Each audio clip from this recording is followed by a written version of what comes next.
when it comes to preparing for your LH group, there's so many different things that you have to pay attention to when getting ready. And, one of them is hospitality, and we're going to cover that in a different video. But for this one, I just want to talk about what it means to prepare to guide your group. And when I say guide, that's an acronym, but it's also kind of the heart of what we're trying to do in our group meetings is we want to guide people to truth. We want to guide them to relationships. We want to help guide them there, facilitating a discussion, not just a lecture, not just teaching information, although information is important, but helping guide people to help them discover truth.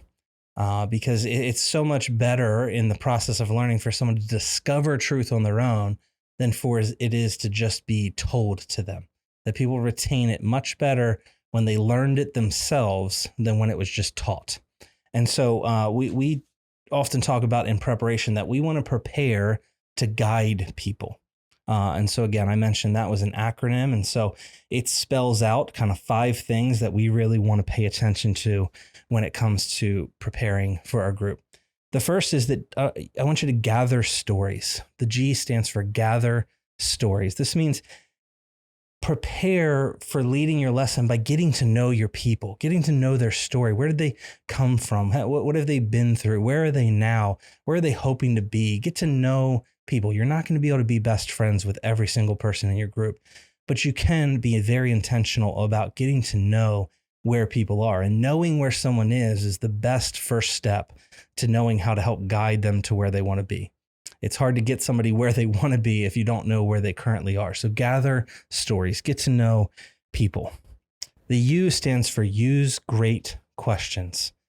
The power of a great question is much more powerful than any, witty quip or quick-witted point or anything, some well-turned phrase. Asking a good question that allows someone to discover truth on their own is far more powerful than some clever phrase that we could come up with. And so ask good questions. We have a whole video on our group leaders website, groupleaders.lighthouse.church, called Ask Good Questions. You can check that out. It's a great resource to help get started, get your mind thinking, and how to ask a good, well-timed question to help someone discover truth. The I stands for invite silence. Silence can often be awkward.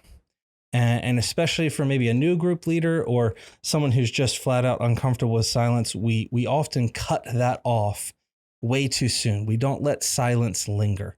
And I want to encourage you when it comes to guiding your group, invite that silence. That silence can be a very good thing. You've had time to prepare and think about the answer to this question. You knew the question was coming. Your group didn't. They need time to process. They need time to think. They need time to build up courage to answer. Let there be silence. It's okay. Nobody's going to get hurt. Nobody will be harmed in the midst of there being silence. Let it linger. It's in those moments that people take that step to step out and say, hey, let them feel awkward enough that they feel like they need to fill the silence, and they'll be bold enough to step up into it. But people need time to process and think and try to understand themselves before they blurt things out. So don't let your uncomfortableness with silence interfere with other people processing and trying to come to the answer themselves. The D stands for draw the line to Jesus. If you've been in a group or if you've led a group for any length of time, you know that rabbit trails are going to happen no matter how hard you try. People are going to get off. They're going to tell a story. It's going to wind down a road you didn't expect it to wind down. And that's just kind of part of the process. Sometimes there's really good things that come out of those rabbit trails, relational connection, or there's new points to be made, or the discussion goes in a direction it needed to go. But oftentimes we need to be able to draw the line back to Jesus. We need to be able to find, okay, where did that discussion end up? How do I bring it back to what the point is? So knowing what the 1 or 2 main points of your discussion that night are supposed to be, and how to get back to that from wherever rabbit trails might take you, that's going to be really helpful in keeping the discussion going. Sometimes rabbit trails are good. Sometimes they're extremely distracting and discouraging to other people who are really hoping to stay on topic. And so you really want to know how to bring it back from being way off in left field and draw it back to Jesus. And lastly, the E stands for evoke action. We don't want groups to just be a place where people come and learn more information. Information is important. Understanding is important, but things aren't truly learned until they're done. Things aren't truly learned until they're acted upon. Rick Warren has been quoted as saying, "You only believe the parts of the Bible you're willing to do. You only understand the information to the point you're willing to put it into action." And so we want to evoke action in people. We want to create opportunities. We want to challenge people to step up and say, if you're going to talk about prayer, evoke action to prayer. If you're going to talk about outreach, evoke action towards outreach.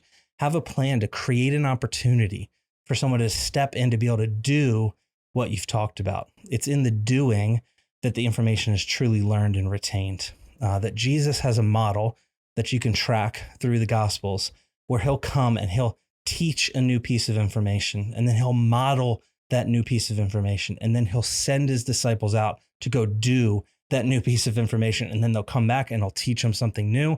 He'll model it, he'll send them out, he'll teach, he'll model, he'll send. And so that's the kind of thing we want to encourage in groups. Teach it, model it yourself, encourage, evoke action, create opportunities for people to put that information into action.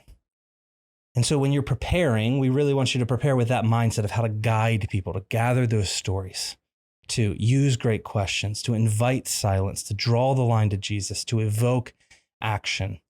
But beyond that, my encouragement would be, as much as you prepare for the lesson, for the discussion part, prepare twice as much for the Holy Spirit to lead you.